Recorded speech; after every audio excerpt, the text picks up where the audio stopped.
Hey guys, thanks for tuning us in for this 63rd episode of Good Questions with Cameron Dole, brought to you by our good friends at Smiley's Breezy Vapes. Special guests in this episode include Professor Gregory S. McNeal. We'll also talk with lead singer Eliot Sloan of the band Blessid Union of Souls. We'll talk to Candice Knight from Blackmore's Night. We'll also speak with the genie from Broadway's adaptation of Alladin, Michael James Scott. And our final guest, star of FBI on television, Jeremy Sisto. Of course, if you would, please take the time to subscribe, drop a like, comment, leave some feedback, and share with your friends. He's tenured professor of law and public policy at Pepperdine University. Gregory S. McNeal, he's also a legal expert with the Regulatory Transparency Project. Man, that's a mouthful. But we're going to talk about something. This kind of interested me. I don't know a whole lot about it, but drones, technology, and all that stuff has a lot of interest to me. So we're going to talk a little about no-fly provisions and several other things. But first off, Gregory, I want to say thanks so much for taking the time to be on the show. Thank you so much for having me. Really looking forward to our conversation. Now, when we talk about drones, the no-fly provisions, give us kind of, like I said, I'm technologically, as far as drones, never had a drone. Haven't been around drones a lot, but tell us kind of, does this affect the day-to-day average American here? It does affect the day-to-day sort of citizen now, and it's really going to start to affect them more in the future. So this all got kicked off back in 2012 when Congress passed a law known as the FAA Modernization and Reform Act. And if you remember back then, we were all talking about drones, and it was drones on the battlefield sort of targeting terrorists. And when that law was passed, all of a sudden it was about small remote controlled drones that people use to do real estate photography and things along those lines. But then in 2013, Jeff Bezos came along and said, we're going to do package delivery drones. And so a lot of what you see now with the legal and policy developments, the fights that are happening by industry, are fights about these small remote control drones masquerading as fights about the legal cases that'll set the precedent for how those package delivery drones will impact your privacy rights and your property rights. To state that more simply, if your neighbor can fly his or her drone over your property, over your ranch, over your backyard, and if his case wins, then that means Jeff Bezos' Amazon drones can fly every day over your ranch or over your backyard. So they see this as a big deal set of cases that they need to win now when nobody's paying attention. And that was one of the things I was going to ask you, because of everything that's going on in the world today. Do you think it's easier to kind of slip some of these things under as quietly as possible, if you will? That's exactly what's going on. Most people aren't paying attention to this. You think drones and you're like, I never see one of these things. It doesn't really matter to me. And, I've been deeply involved in this because 5 years ago, I founded a drone company with a co-founder, and we founded the company based on the idea that state and local governments were going to want to make rules about where drones could fly, and that property owners were going to want to have a say in where and when drones could fly. And we thought the only way drones would be successful was if you sort of adopted that worldview.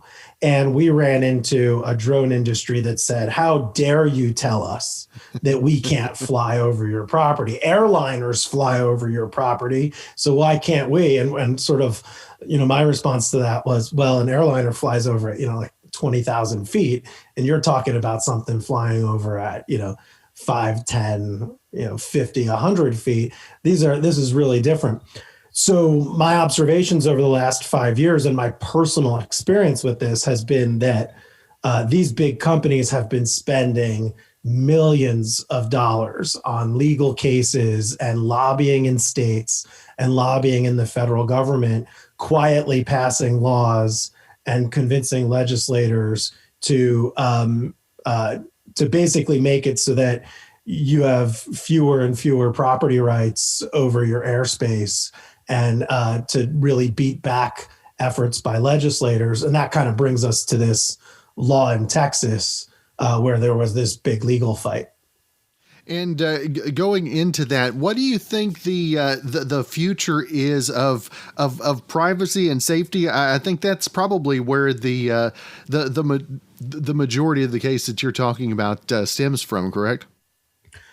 Yeah, I mean, the case is, I think on the safety stuff, we can definitely say that that's in the purview of the FAA for the most part, with the exception of when you get really close to the ground and it's sort of the neighborhood kid, or that reckless operator operating the drone over your backyard, or on the street corner, or over a soccer game or a football game. You're not going to call someone from the FAA for that. You're going to call the county sheriff, or you're going to call the local police department. And the federal government doesn't have any resources for that, and they're not even going to answer the phone. I mean, you wouldn't even know what number to call for some federal bureaucrat to show up for that. So there's still a role for state and local governments there. But you're not worried about Amazon or Google or Walmart running unsafe package delivery drones, right? So on that front, the federal government has that under control. On the privacy front, and I would add in here the private property front, like your ability to say, I have property rights and I don't want you trespassing over my land, those things are still left unresolved. And many people, there's been some surveys on this, when they say privacy, what they really mean is not necessarily just the camera taking a picture, and they do mean that, but they also mean the right to be left alone. So if we're in our backyard and the drone flies over the fence at 6 feet altitude, and you tell me it doesn't have a camera on it, I still feel like my privacy right has been violated, and it's my right to be left alone. Like I don't want to hear it. I don't want to see it. Some people say they want to get their shotgun and sort of shoot it out of the sky, or grandma wants to get a broom and whack it out of the sky. And some people say that's a privacy intrusion. And then at the same time, they say like, that's a trespass. This is my property, get the heck out of my property. The thing that's unresolved is historically aircraft have been allowed to fly over your property until such time as they interfere with the use of your property. So the drone industry has spent countless dollars arguing that drones, even in the low altitude airspace down to just above the blades of grass, should be treated just like airliners at 10,000 feet. And I was on a committee where I argued hard against it, and they went after me professionally and personally, sort of attacking me. And there are really some battle lines drawn here between state and local officials and some Congress people on federalism grounds, and then people in industry who have a vested interest in making sure that this property rights perspective doesn't win. And how much do you think the fear game has been played into the minds of folks that are pushing the opposite way? Yeah, the way the fear game plays out is that what the corporate interests will do is they'll go to the Chamber of Commerce, and they will say, these state and local governments are trying to destroy businesses by heavily regulating businesses, right? And so where the wheels fall off the wagon are your Republicans, who are typically in favor of states' rights, or federalism, we might call it, and property rights. They run into your Republicans who are in favor of business, right? And then you split that coalition, and then that coalition also starts to fall apart because federalism and states' rights and property rights is something that Republicans generally believe in ideologically, but ideology doesn't cut checks for campaigns, but businesses and chambers of commerce and companies, they fund campaigns and PACs and other things. And so you start to see how the moneyed interests really make things fall apart there. But on the other side of the ledger, you get an interesting alignment then in a bipartisan way with cities, which are, sort of progressives, right? The Conference of Mayors and the National League of Cities, who are like, hey, we want to regulate these things. You can't tell us what to do in our cities, like federal government. We run our cities as mayors. So a couple of years ago, there was a piece of legislation called the Drone Federalism Act, which had Senator Mike Lee of Utah and Dianne Feinstein of California. Like, you want to talk about weird dance partners, the two of them partnering. And then another piece of legislation in the House, which I was a big supporter of, called the Drone Innovation Act, which had Mike Lewis, a Republican, former talk show host out of Minnesota, I think it was, and a Democrat congresswoman out of California. And so you get strange bedfellows on these issues, and it all centers around. I think the Democrats like the privacy angle a little bit more, and the Republicans like the property rights angle a little bit more. And what do you think that we got ahead of the curve soon enough with the technology and the legality of regulation with drones? And how do you think that affects us as we go forward? Because, one of the other things we hear people talk so much about right now is intellectual property, and how folks, whenever they're buying advertising and all that stuff, basically they're buying FaceTime. So how do we start looking regulations with other things moving forward as well? The most frustrating part about this to me is that the problems that the industry is trying to solve through what is called preemption, by saying the federal government and this federal bureaucracy, the FAA in DC, should control everything, could actually be better solved through technologies. So their claim is, man, if these state and local governments make rules about drones not being able to fly over prisons or being able to fly over your ranch or the electrical utility, which is what they were fighting against in Texas and in all of these other places, they say the whole drone industry will collapse and we'll never have innovation. And I look at that and I say to myself, you mean you guys really can't figure out how to program this into maps? Because all of us, the listeners and everyone else who gets in a car, I know the second a road closure happens on Google Maps or Apple Maps or Waze. And the reason that I know that is not because of a government rule run out of the Department of Transportation in DC, but because technology solved that problem. I don't need a bureaucracy and regulations to solve that for me. I need innovation to solve that for me. And we started the segment by talking about how this law was passed in 2012, and we're 8 years later, and we still don't have this dream of package delivery. And that's because we still haven't solved these societal problems, because we're trying to solve them through a federal bureaucracy instead of trying to solve them through technology. And that's what happens when you put it all in DC with a bunch of bureaucrats instead of relying on technology and trusting the states to innovate. And the states want to do it. Texas is talking about now leasing air rights over their roadways and private property to create drone corridors.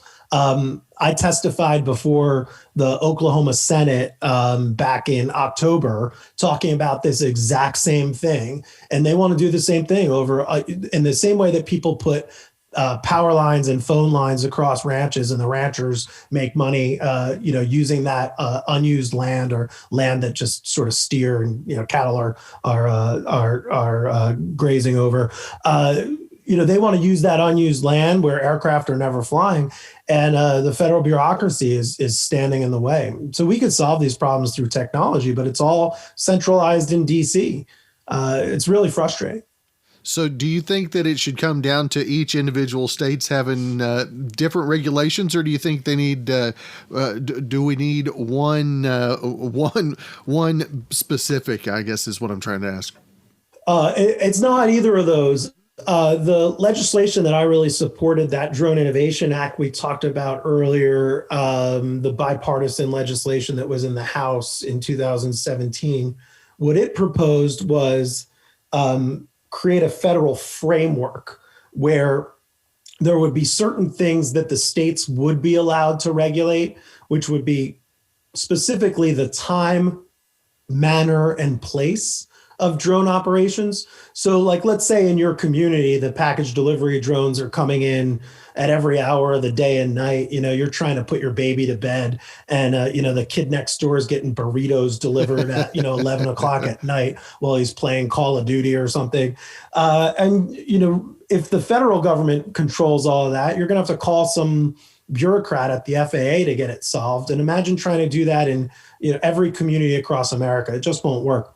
So that would be a time, manner, and place restriction that you should be able to go to your city government and they would set a rule. And that rule would be programmed into a system, a computer system that Amazon would then be aware of. In the same way that when the city closes a road, they communicate that to Waze and Google Maps and Apple Maps and all the other things. And so that would be a time, manner, place restriction. But if the city wanted to say drones can't fly at all, right, that would be something that in the federal framework would be prohibited, right? Because they're basically trying to ban these aircraft. Or if they want to say, drones have to be purple and orange because we prefer that color, right? That's the kind of, or they want to say, they want to mandate certain safety equipment, right? We wouldn't let Norman, Oklahoma decide what safety equipment goes on a 747. We're not going to let them, they don't have the competency to do that. And so creating a framework like that is the way we do things in automobiles. It's the way we do things in lots of other contexts. And I think that's the best framework going forward. Now, if folks want to find out more information about all the different policies we've talked about and more information, where would they find that? So I've written a bunch on this. And so my website is GS, as in Scott, gsmcneal.com. I tweet about it a lot at Gregory McNeal on Twitter. And then there's a guy at the Mercatus Institute. His name's Brent Skorup. He's writing about this from a property rights perspective.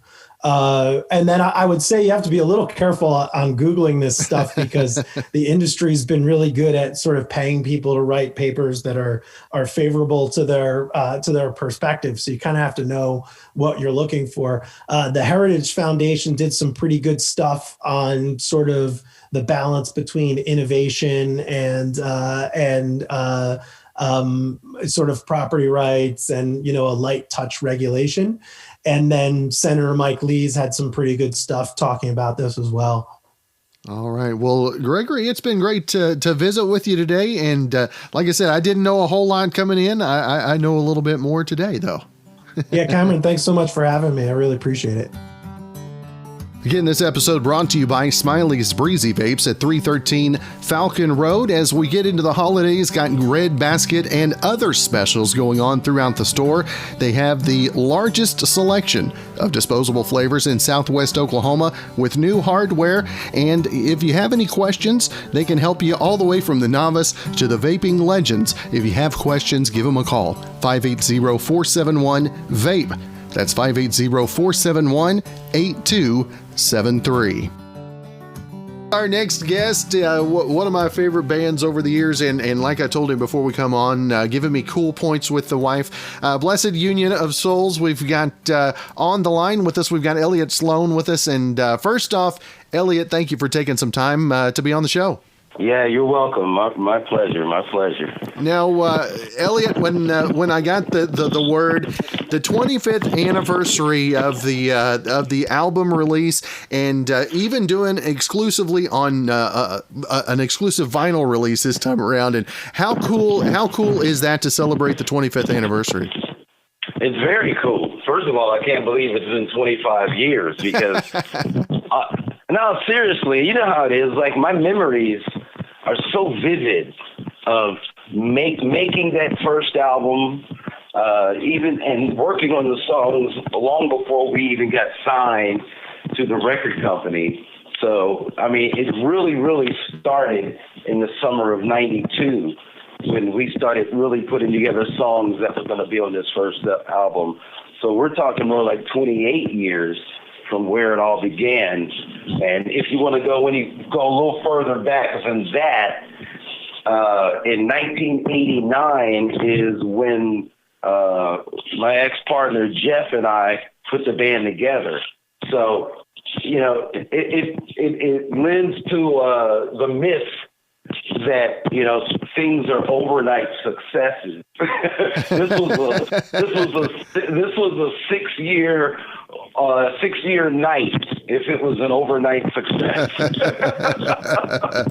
And Eliot, what was the ride on the album the first time around? What was that ride like for you? No, it was magical. It was glorious. It was, I'll tell you, you know, I grew up in Pleasant Ridge, a community in Cincinnati, with posters of Led Zeppelin on my wall, Queen, Prince, and, you know, it had gotten to the point that, you know, I knew that's all I wanted. I wanted to stand in front of a microphone and sing songs. That's what I saw. That's what I saw me doing. And for the experience of actually watching that unfold and actually watching it happen, and it was magical. It was an answer to a lot of prayers. It really was. And being with a team of people that had the same dream, that had the same vision, watching the music come together much better than I thought in my mind. You know, when you're hearing the tracks being laid and you're hearing the final mixes, and then, you know, getting signed by the record label and they seeing what we saw, you know, as a band and along with our producer and manager, you know, and you put together, you know, 4 or 5 songs, it's like you really think that these are really good, you know, but you know, there's still always that outside chance that, you know, you're just full of it. And but when the record company came along and, you know, the way all that transpired and signed us, and then to have the album actually come out and be in the record stores. This was back in the day of record stores, where you could go to a record store and see your album and your CD and your cassette amongst, you know, other artists that you either grew up with, and other artists that were coming out around the same time, and you're a part of that. I mean, it's like it's an exclusive club, you know, and it was just mind blowing, and it's still, every day is still mind blowing, even 25 years, 30 years later, it is all still mind blowing to me. Just doing this interview with you. You and I are doing this interview because myself and my colleagues had a dream of making original music, and it getting played on the radio, and it giving, you know, guys like you props with his wife. I mean, you know, it's an ongoing, beautiful, magical, blessed thing, and I can't put it into I could write a book about how I feel about all this, and I still wouldn't have enough pages left. Now, you talk about being from Cincinnati. Every time I get somebody on from Cincinnati, I have to ask them Skyline or Gold Star. Skyline, baby. And anybody Skyline. that I've ever talked to with a Cincinnati background, every single one of them says Skyline. Hey, listen, Gold Star is not bad. That's just how, but it's just how good Skyline is. Gold Star is not. I've had Gold Star. I've had it, and I think that might be. I don't know if that's the official chili of the Cincinnati Reds, or they claim to be. It's good. Skyline is just that much better. That's good stuff. Now, Eliot, what is the thing that you take the most pride in from the 28, 30 years of Blessid Union of Souls? What fills you with pride the most? That we wrote our own songs. That we wrote our own. That they came from us. They came from the band. They came from our experiences, our feelings, our musical backgrounds, our heart, our lyrics, our words.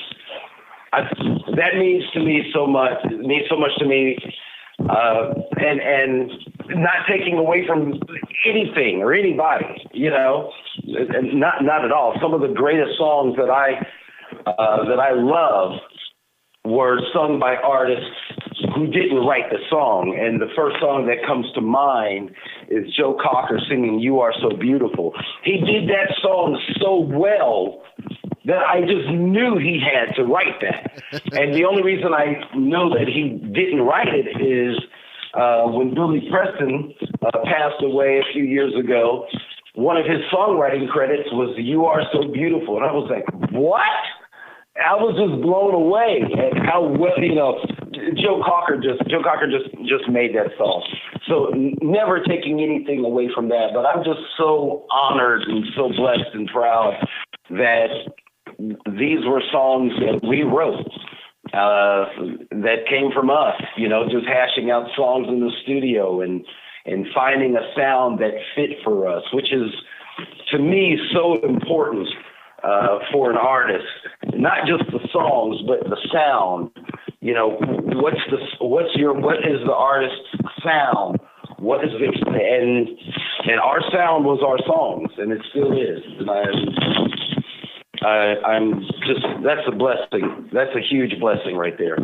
And to be able to, if you include a soundtrack of the 90s, which of your songs would you want to include at the top of that list? Other than I Believe, that's the one that really kind of stuck out. That's the one that really stuck out and set us on this road. And again, I just, the comments that we get about that song and how it has affected people in their lives, and the outlook is just beyond me. That's how I know that song is way bigger than me. That's how I know I'm just a conduit for that song. I know me, and I know I'm not that brilliant to go, hey, I'm going to write a song that's going to, affect people for the next 25, 30 years. And it'll mean so much to them throughout their lifetime. I'm not that clever.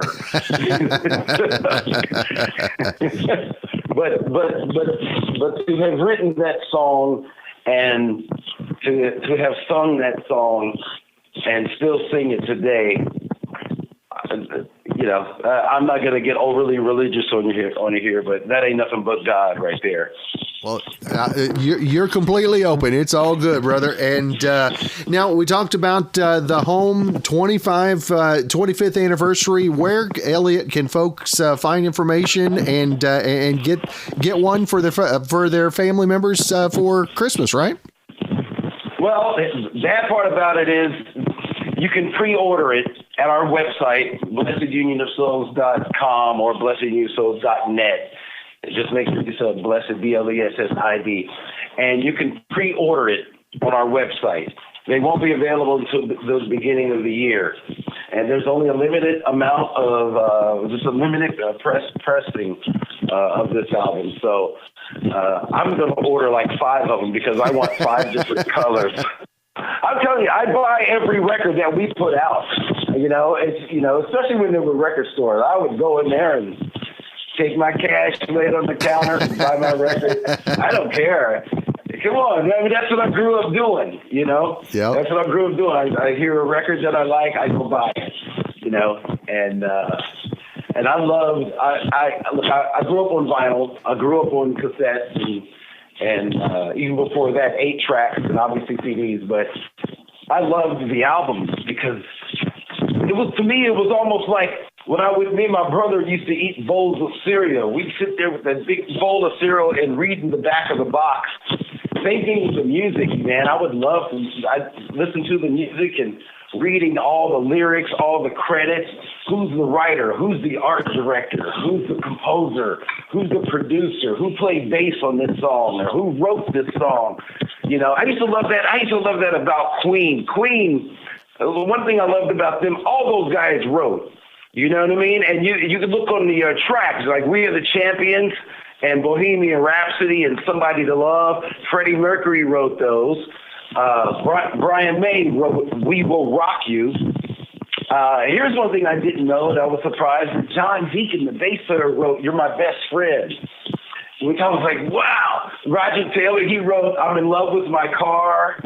Brian May wrote 39. I mean, it was just like you got a little bit of piece of each and every one of them as far as songwriters, but as a band, they made it their own, the 4 of them. And look, I grew up with artists that wrote their songs, and I thought that's the way everybody did it. You know what I mean? So I was like, well, that's the way I got to do. I can't wait around, for somebody to write me a song. I got to write my own song, So I just, and that's the thing about it. Like, when you see something that's being done and that's all you know, then you just go, oh, well, that's what I have to do. And, you don't even think about, oh, man, do you know how hard it is to write a song, or you know how hard it is to get a song on the radio and all that? It seemed, I don't know if it seemed easy. It just seemed simple. Oh, you write a song. You send out a demo to a record company like Prince did. They sign you. You work on the album, and you go on tour. It's simple, right? It seems so easy that way, Eliot.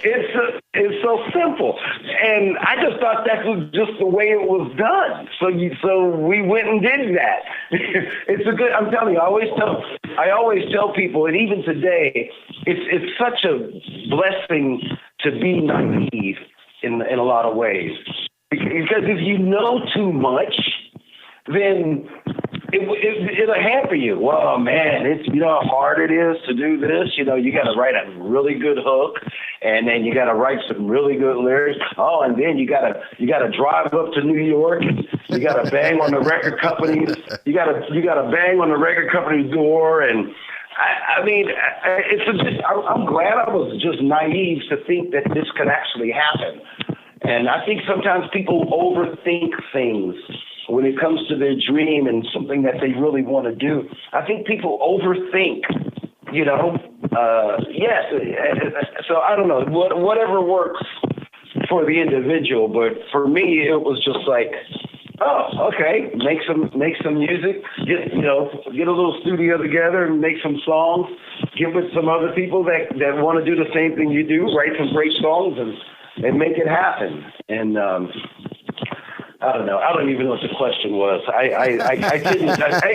tend to do that. So you're gonna have to reel me back in sometimes to whatever we're talking about. Oh, well, that's good. But Eliot, it has truly been a privilege to visit with you, man. A huge fan of the music, and hopefully we can catch up again real soon in the new year.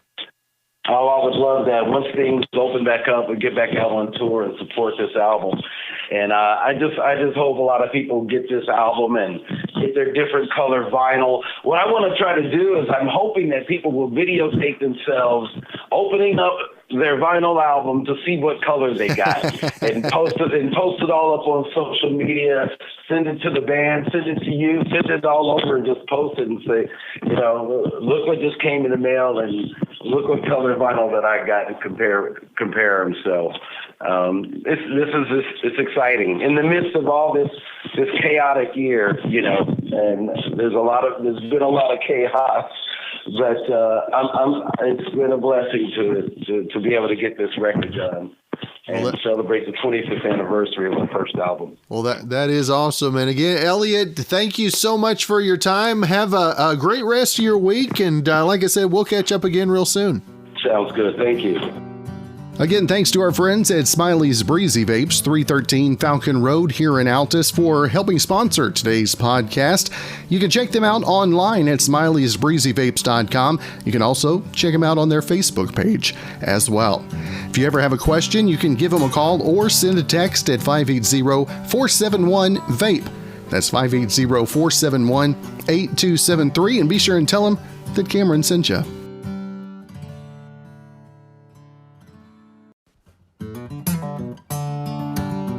Our next guest is singer and composer, part of Blackmore's Night, Candice Knight. Got a brand new Christmas EP we'll be talking about. The holidays are upon us. The holiday music is out, and we got some brand new music to talk about from Blackmore's Night. Got not only a new single, but the EP available today. And along with that, we've got Carolyn Knight with us. And first off, thank you so much for taking the time to be on the show. Oh, it's my pleasure. Thanks so much for having me. Now tell our listeners a little bit about the new EP, the inspiration, and plus how excited you are to put a little jolly in folks' lives this year. Don't you think we all deserve it by now? Don't we need it, really badly? Oh, my goodness, what a crazy, insane year this has been. And it's not even just a local thing. It's worldwide. Everybody is going through the same thing. It's like a bad sci-fi movie. I don't know. So what we decided to do for everybody was, first of all, we did a couple of just very acoustic, intimate performances, Richie, of course, my husband, Richie Blackmore, and myself. And we just really wanted to give the gift of music to people. That's what we do. That's the gift that keeps on giving. And it really just makes everything better. Music just kind of takes you away from this mindset of these stress and pressures and the unknown of what the future is going to hold and just the craziness that we've been through over the year. So, ironically, we had a new album that was supposed to come out before this pandemic hit. It's called Nature's Light, and instead of it going out when it was supposed to go out in last summer, we held off on that, and we recorded 4 Christmas songs so people would be able to have that for the holiday season. And it's an EP, so it's called Here We Come A-Caroling. We've got it streaming. We've got it in physical copy. We've even got a vinyl for everybody, which is a beautiful kind of Christmas tree color. It's this gorgeous green color, so that'll be out there for people to hear as well. And we've got the 4 songs, Here We Come A-Caroling, It Came Upon a Midnight Clear, O Little Town of Bethlehem, which is not, believe it or not, the American version that we're all familiar with, but the version that Richie grew up with over in England when he used to go door to door and collect shillings for singing Christmas carols with his friends. So it's a very different version than we might be used to. And Silent Night. So we get to add those 4 songs to our original Winter Carols CD from 2017, which has a lot of, there's 15 other tracks of Christmas songs and live tracks, another additional 5 bonus tracks and singles and things on there for people to have. So we've got lots of songs to get you guys through the holidays. The new ones will be really, really nice to add to your collection. Now, Candice, where did your love for the Renaissance feel of music and era, where did that originate for you? Believe it or not, I was not familiar, although I was always interested in going to Renaissance fairs. I was not familiar with Renaissance music because I live from, I'm a Long Island, New York girl. I didn't really get exposed to a lot of Renaissance music over here. But when I met my husband back in 1989, gosh, it's been 31 years already. And of course he was playing for Deep Purple and he was with Rainbow as well. And he reformed Rainbow in 95 while I was with him. But what wound up happening when I met him was when he invited me to his home, this big, beautiful Tudor house in Connecticut in the woods, and had a minstrel's gallery up there. And the only music he would play up there was Renaissance music. And it's the first time I ever heard it. So it was kind of like this English Tudor house, and it was the middle of the woods, in the middle of nowhere. I was in my late teens, early 20s, and I would go to visit him, and I'd look out the window, and there would be nothing around but deer and woods, and maybe snow would come down, or the changing of the leaves, and it was so beautiful. And to match it with this music he was playing around the house, it just seemed like the soundtrack to nature. Everything just fit. It was the perfect marriage of visual and audio, and it just really could transport you to another time and place. And it was an amazing escape. Now, music for me, it's always been an amazing escape from stress and pressures of the world, of anything. I would come home and put my headphones on and just disappear into another world, and I felt like I was home, like it was my religion, it was my breath, it was everything. So I always knew I wanted to be around music. I just never thought that I would be the one on front and center stage. And but life takes you in different strange places you don't think you're going to go. But when Richie introduced me to this type of music, and then he and I started just creating our own songs, and that even started when he was recording with Rainbow. The other guys would be doing their tracks, and he and I would be sitting in Massachusetts in an old farmhouse. Well, that's where the studio was, watching the snow come down. Again, that beauty of nature, sitting by a roaring fireplace. He'd have the acoustic guitar, and he and I would just be creating songs, not for anyone to hear, but just for us, as an escape from the pressures of the world. And we created songs that were really, at that point it was a cathartic kind of environment and journey for us to be able to create these things. And when our friends heard those songs and said, if you put those out, we would buy them. We didn't realize we had an audience until people decided that they started, they liked it. And now 23 years into this amazing musical journey, we play these castles overseas or historical venues, or people come all dressed up, in Renaissance garb or fantasy garb to our shows, and it becomes a costume party. And we find it's this amazing meeting of the minds. Our audience is just so there with us. It's this incredible connection, and you can only get that through the magic of music. That's right. And what have you learned most here in 2020 when you've had to be away from everybody and kind of be more inward visual, if you will? What have you learned most about yourself this year? I have learned to stop forgetting my mask in the car, because now I have to keep going back 20 times every time to go back to get my mask. I guess Richie and I, we're kind of very solitary people anyway. Like we have this we're very into staying at home. We don't go out a lot. So although the world has changed around us a lot, we've always had this very core strength of being able to survive.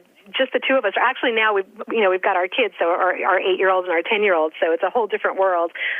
Thank God, kids are resilient; they can bounce right back.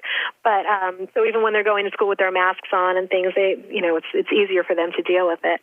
But for us, we've always, as soon as we all get into that family environment, we enjoy the beauty of nature. And I feel like a lot of people now, when they're not able to go to gatherings or be around a lot of people, hopefully a lot of people are able to at least walk on the beach by themselves, or go outside and just take a breath of fresh air and get back to self, that purity, that magic, watching a sunset, feeling the wind in your hair, looking at a star-filled sky, and just enjoying the magic of the moment instead of the stress and the pressures that were always put on us for having to, always be available via screens and stuff like that.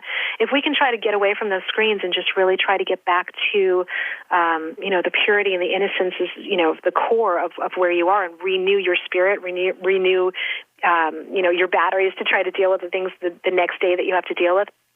It could actually be not a good thing that we're going through all this. I know we're all going through it together and we're all on the same page, but at least we get to appreciate, the simple things in life again, the spending time with your family, maybe not leaving the house, as much, and just really enjoying that connection of, that deep connection of the people that are around you, your core family. So hopefully getting back to that is, it's an important thing. That's right. And again, available now. Here we come, a caroling. It is Candice night. I had caroling on my mind. So anyway, Candice night and Blackmore's night. Candice, let our listeners know where to keep up with not only the music, but everything you guys have going social media wise as well. Oh, we've got a list of places. We've got Candicenight.com. We've got Blackmore's Night or RichieBlackmore.com. That's another site. We've got 3 different Facebook pages. We've got official Candice Night, official Blackmore's Night, and official Richie Blackmore. We're updating all the time. We've got 2 Instagram sites. We've got True Candice Night is an Instagram site. I'm on there almost daily, I'm sure. Richie actually just opened his own Instagram site. I'm so proud of him. So, he's very anti-technology, so he'll tell me which pictures to put up, and he'll tell me what to say. So he's doing it through me, but still, at least we got him on there. And we also did a corresponding Twitter page for him as well. And, of course, I've got my Twitter page and Tumblr. So we are all over social media. And, of course, all of these tracks will be available via iTunes and Spotify and Amazon. And we've got everybody covered from all the normal places where they usually get music from, so they get to enjoy the music of the holiday season and that magic. And I wish everyone a wonderful, happy holiday and Merry Christmas. You too. And Candice, thank you so much for your time. Have a great weekend and a happy holiday as well. You too. Great talking to you. Speaking of holiday music, we've got the Genie from Broadway's Alladin. Michael James Scott, a brand new Christmas album he'll be talking about, A Fierce Christmas. First off, Michael, thank you so much for taking the time to be on the show. Absolutely. Thank you for having me. I am so happy to chat with you about all of the good music going on right now. That is right. And the new holiday album, A Fierce Christmas. Now, is that like a tongue-in-cheek for Sasha? Are you trying to be Sasha? Is that what this is all about? You caught me. Listen, I wanted you to smile. For me right now, we need some joy. We need some love. We need some light. We need some laughter. And so for me, it was starting with the title. So I wanted people to look at it. I wanted you to feel joy. I wanted you to say the words "A Fierce Christmas." And if you say the words "A Fierce Christmas," it makes you laugh. It makes you smile. It makes you think of, okay, this is going to be some fun. That's right. And with Broadway being shut down, you wanted to, I know that part of your goal with this album was to put some smiles on folks' faces. And I know was it a little harder for you to keep smile on the face with all that's going on and Broadway shut down and the performances as well? To be honest with you, absolutely, yes. It has been quite a challenging time for all of us. I mean, Broadway it's the heartbeat of New York City, but also not just Broadway, the theater around this country. It is the heartbeat in communities, and it affects not just the actors, but so many people around.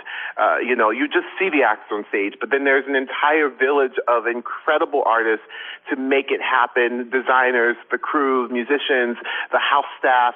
And then, we start branching out, in terms of the hotels and restaurants and all the things are right around the theater areas where they are. So yes, it's been pretty tough, and I knew that I needed to do something that needed some joy, to bring some joy to people, because it's not only been tough for, of course, the entertainment industry, but for most Americans. We are all in the same boat. We are all in the same boat. And, in this racial awakening, in this time of equality and diversity, inclusivity, in the middle of a pandemic, my protest to it all is joy. That's what I'm doing. That is what's important for me to do. That is what I could do as an artist. That's what I wanted to give out, and I wanted to make people smile. If there's one thing, as divided as we are in this country, one thing that can bring us all together is fierce holiday music. How about that? Bring some fierce holiday jams. I love that. And Michael, tell us a little bit about picking the songs that were included on the album. What made the cut? Why was it the songs that made the album? How'd they make the cut for you? Well, okay. I have been, actors practice their Emmy and Oscar speeches, when they are little. I've been practicing my holiday album since I was a little boy. Okay, that is for me what I've been doing. So I've had a list of songs. I'm obsessed with holiday music. I love it so much, and I knew what I wanted. I knew I wanted to take the classics. I wanted to pay homage to the classics, but put my thing on it. So I love the old school big band. I grew up in the church. so there's that gospel influence, and then funk, and then of course Broadway, and you combine all of that with some fierceness, and then you got you a fierce holiday album. That is how we that's how we did it. That's how I wanted to make it make it happen. That is how it all came. And please, I had these songs, like I said, I had these songs ready on a list to go. They're all the classics, which is it's a little intimidating when you take on the classics, but I'm used to intimidating roles. Okay, I'm used to as the genie. So I was like, listen, if I can tackle the genie, I'm going to tackle me some traditional, gorgeous holiday music and put my thing onto it. Now, was the genie more of a challenge for you taking on, or maybe I wonder if the donkey might have been more of a challenge for you? Oh my goodness, they both are pretty challenging to say the least. I will say the genie, because it is like the genie is really driving the ship. The donkey really, he gets to truly add the sidekick, funny ridiculousness of it all, which is really fun but the genie is driving the ship. So he's not only the comedic element of it, but he is the captain of the ship. He is the heart. He's driving it. So it's to me it was that. But listen, when you get to tell the audience to give you more applause, during a show, why not? There is nothing wrong with that. There's nothing wrong with that. No, now the album is the album's available Saturday. Am I right? The album is available. Yes. It's actually available right now. It's actually available right now, which is incredible. So you can go to michaeljamesscott.com. I'm going to say it again, michaeljamesscott.com, and go to music right there on the homepage. It'll take you to all the places. If not, you can go to any of the platforms, Spotify, Apple Music, Amazon Music, you name it, it's on there. You can also actually, people still do want real CDs. So we have CDs on my site. You can, get them through there. And an old school vinyl. We have a vinyl as well. Like birth of vinyls, it's so cool to have an actual record. I was like, we need a hug. We need like a big old comfort hug. So that's what this album, I wanted you to feel like it was a Christmas hug. So there's a vinyl for you too. There you go. And what does your fierce Christmas plans look like? I mean, aside from spinning the tunes in the background, right? Yes, sir. So, listen, my fierce Christmas is going to be very chill. On the actual day. However, I am doing my concert live outside I'm beyond excited. Down in my hometown of Orlando, Florida, there's the big performing arts center, the Dr. Phillips Center. They just announced, and they're building it right now, an outdoor theater. There are socially distant pods, like boxes, where people are in. So it's unbelievable what they've done. It's presented by Advent Health, so it's like it's very they're making it very safe, and the stage is gigantic. It's so everything is spread out. It's so exciting, and I am getting to go and do a one of a kind outdoor concert event of my holiday album.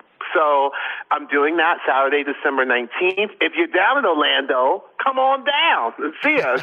And then after that, I'm going to sit right on the couch and have some eggnog and, Christmas cookies and some stuffing and turkey and watch, a Peanuts Christmas, like Charlie Brown. There you go. Well, Michael James Scott, check out his album, A Fierce Christmas, and thank you for your time this morning. Hope you have a great holiday season, my friend. Thank you. Happy holidays to you and to all of your listeners. I wish you all the very, very best. Please keep loving, keep laughing, keep the joy and the hope alive. We're going to get through all this. We're going to start off the new year with some joy, and we're going to go into that to try and get back to some normalcy of it all. So much love to you all, and happy holidays. Thanks again to Shelly and our friends over at Smiley's Breezy Vapes, 313 Falcon Road, helping sponsor today's podcast. And go in and check out their great selection of disposables. They've always got red baskets and other specials, especially during the holiday season. Check those out. If you've got a certain flavor that you're looking for, pretty good chance that they've got the flavor you're looking for. If not, they can order it for you. And they do have the largest selection of disposable flavors in Southwest Oklahoma. That's Smiley's Breezy Vapes, 313 Falcon Road, Smiley'sBreezyVapes.com. And our final guest, Jeremy Sisto. You know him from the screen all the way back. My first recollection would be from Clueless, but now on FBI. We'll be visiting with Jeremy about the pandemic as well as the upcoming episodes of Season 3. First off, Jeremy, good to visit with you, my friend. You too. Thank you for having me. Now, the new third season, man, did you wonder if it was ever going to come around, Jeremy? Well, I think we all did. It was a really scary period that we hadn't experienced before, and fortunately we can see some light at the end of the tunnel, I think. But yeah, those beginning that first month, those beginning weeks were definitely pretty harrowing, whatever that word is. And we didn't know, where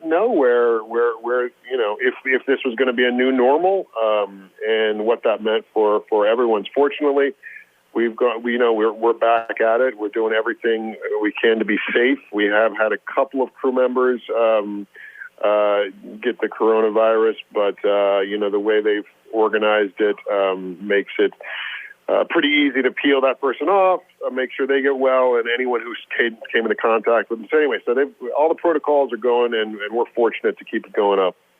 Now, with the extended downtime, even with kind of a newer series, did it make it maybe a little of a lag period getting back into the groove, if you will, when you guys got back together? No, not really. I mean, listen, Dick Wolf creates a pretty steady ship, so the DNA of the show is so that it can really it can handle changes, sudden changes. It can handle a lot and still stay on the tracks. So yeah, we did lose 4 episodes. We lost some really cool episodes with Tracy from Chicago PD coming over to sort of take Maggie's spot while Missy was out having her baby. So we lost those episodes, but we got back into it, and yeah, Missy, our lead agent, is back. She was undercover, and she's back. She got a new boyfriend in the mix that's drawing some conflict with her and her partner OA, with Zico. And we've had some great episodes already. And actually, this week is an amazing episode. Everyone's so excited about it. Next week, where are we? It's Friday, right? Yeah. Well, Jeremy, you've wetted our whistles a little bit. Tell us what we can expect. Obviously, you can't give us too much about the upcoming episode. Yeah, I'm not exactly sure how much I can say, but yeah, it's a more cinematic episode.